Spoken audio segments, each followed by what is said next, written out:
C'est l'heure du journal de l'économie. Installez-vous confortablement et profitez de votre rendez-vous de l'économie avec la nouvelle classe business de Brussels Airlines.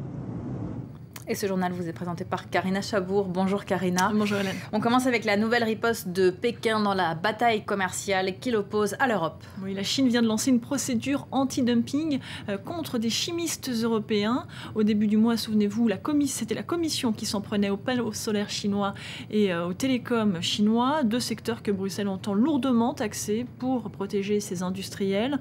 Des tensions au cœur de la visite du Premier ministre chinois en Allemagne, où la chancelière Angela Merkel a tenté de calmer le jeu. Les précisions de Claire Bonichon. C'est en grande pompe que Li Keqiang est accueilli à Berlin par la chancelière allemande.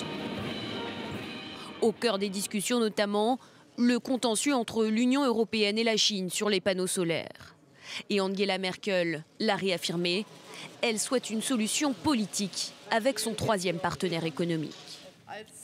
Je vais, en tant que chef du gouvernement, demander aussi rapidement que possible qu'au niveau européen, des discussions intensives soient engagées avec les Chinois sur les questions en litige.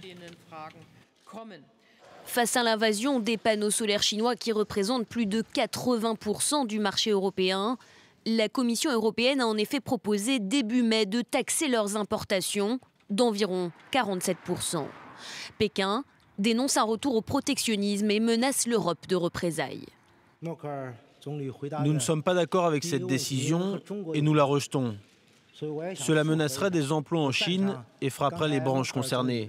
Mais cela affecterait aussi les intérêts des entreprises européennes, des consommateurs et de l'industrie. Et Angela Merkel en est convaincue. L'Allemagne n'a pas intérêt à un conflit commercial avec la Chine. Berlin est en effet le premier partenaire commercial de Pékin. L'Empire du Milieu est un débouché essentiel pour son industrie automobile et ses machines-outils. Les échanges économiques entre les deux puissances exportatrices atteignent désormais plus de 144 milliards d'euros. Alors, pour Berlin et Pékin, il est impératif d'apaiser les tensions chino-européennes. Et ça nous amène au marché asiatique. Quelle est la tendance, Karina, après la chute de la semaine dernière? Une tendance mitigée avec des places chinoises et sud-coréennes en légère hausse, mais surtout une bourse de Tokyo qui poursuit sa chute dans un marché toujours très volatile où de nombreux investisseurs continuent de vendre massivement après plusieurs mois de forte hausse. Et puis au chapitre des entreprises, le club Méditerranée suscite toutes les convoitises. Le groupe de loisirs annonce ce matin avoir reçu une offre de rachat du groupe chinois Fosun et du fonds AXA Private Equity au prix de 17 € par action. Leur offre porte sur l'intégralité du capital. À la Bourse de Paris, l'action Club Med a clôturé vendredi à 13,85 €, donnant au groupe une valeur boursière de près de 441 millions d'euros. Après plus de 3 mois d'interdiction de vol, le Dreamliner reprend du service au Japon. All Nippon Airways a relancé hier l'exploitation de sa flotte de 787 clouée au sol après une série d'incidents liés à la surchauffe des batteries. Un premier Dreamliner qui transportait 220 passagers a atterri sans encombre à Tokyo. De bon augure pour la compagnie japonaise qui détient la plus grosse flotte mondiale de Dreamliner. Enfin, l'Union européenne s'interroge sur d'éventuelles pratiques anticoncurrentielles de l'américain Apple. Selon le Financial Times, Bruxelles a ouvert une enquête à la suite de plaintes de plusieurs opérateurs téléphoniques. Le but, déterminer entre autres si Apple oblige les opérateurs à commander un minimum d'iPhone pour favoriser ses ventes sur le vieux continent. Apple affirme respecter le droit européen. Un peu de cinéma à présent. Vous le savez, le jury du Festival de Cannes a décerné les palmes hier soir. C'est aussi l'occasion maintenant de faire un bilan économique de cette quinzaine. Oui, vous savez que la quinzaine a été particulièrement fraîche et arrosée cette année. Et bien, malgré cette mauvaise météo et malgré la crise, le cru 2013 a été globalement positif. Le reportage de nos confrères de France 2. Du glamour, des paillettes, du soleil, enfin, parfois. Cannes, c'est tout ça, mais c'est aussi un super business. En 10 jours de festival, plus de 200 000 personnes déambulent sur la Croisette. D'une cinquantaine d'euros par jour pour cette statue, à plusieurs centaines de milliers d'euros pour les hôtels de luxe. Tout le monde, ici, a quelque chose à gagner. Mais entre la météo et la crise, le taux d'occupation des hôtels cannois a baissé de 3%. En 551, vous voulez une penderie. Ceux qui s'en sortent le mieux, les établissements de luxe qui ont vu leur chiffre d'affaires augmenter. Très bon cru, une croissance entre 4 et 8 points, ce qui est formidable dans un contexte économique qui est très difficile, comme tout le monde le sait. Grise mine en revanche chez les commerçants. Ici, à l'image de ses clients, on a boudé les glaces et les premières estimations ne sont pas bonnes. Merci. On peut tabler sur une baisse de 20% à peu près en ce qui nous concerne.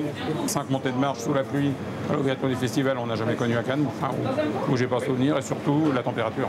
La météo a aussi perturbé le fonctionnement des restaurants de plage. Ici, le patron espère atteindre le chiffre de l'an dernier grâce au soleil revenu ces derniers jours. Globalement, c'est quand même positif, hein, même si c'est vrai que le premier week-end a été plutôt triste, hein, beaucoup de pluie sur les 3-4 premiers jours. Mais globalement, après, on s'est rattrapé sur la deuxième semaine qui a été bonne. Au total, le Festival de Cannes rapporte près de 200 millions d'euros. Malgré la conjoncture et la météo, cela demeure toujours pour les professionnels du tourisme un excellent tremplin pour lancer la saison. On reste en France. Après avoir abandonné l'idée d'une loi pour limiter les salaires des patrons, le gouvernement compte sur l'autorégulation des entreprises. Oui, les organisations patronales ont un mois pour présenter leurs propositions. Alors, parmi les pistes avancées, le vote par les actionnaires sur les rémunérations des dirigeants ou encore la création d'une autorité de contrôle indépendante, insuffisant pour le gouvernement qui exige un droit de regard des salariés et un encadrement des retraites chapeaux. Et pour finir, on va s'intéresser à une pratique répréhensible, mais assez courante finalement en France. C'est le fait de mentir sur son CV. Ce sera le cas de 26% des candidats, selon une étude récente d'une société en fait, qui est chargée de vérifier la véracité des diplômes. Alors parmi les mensonges récurrents, le fait d'inventer ou de modifier son diplôme. Par exemple, vous faites une formation courte dans une école prestigieuse et vous remplacez par un diplôme obtenu en formation initiale. Autre type de mensonge, je suis intéressé par ce poste, ce qui peut poser problème si ce n'est pas le cas souvent, car ça fait au final un employé qui est peu motivé et donc peu productif. Et on ment aussi à propos de choses qui sont plus personnelles. Oui, les hobbies, notamment les centres d'intérêt, font souvent l'objet, on ne le sait pas, de mensonges pour tenter de coller le plus possible aux intérêts de l'employeur. Et puis il y a un autre type de mensonge, c'est sur son âge ou sa situation maritale, car en effet, il serait plus facile pour une femme de 28 ans non mariée d'être embauchée plutôt qu'une femme de 32 ans mariée ou fiancée. Merci beaucoup Karina, c'était le journal de l'économie. Pour vous, nous réinventons le voyage. Découvrez dès maintenant une expérience de vol inoubliable avec Brussels Airlines. Restez sur France 24, tout de suite c'est la météo.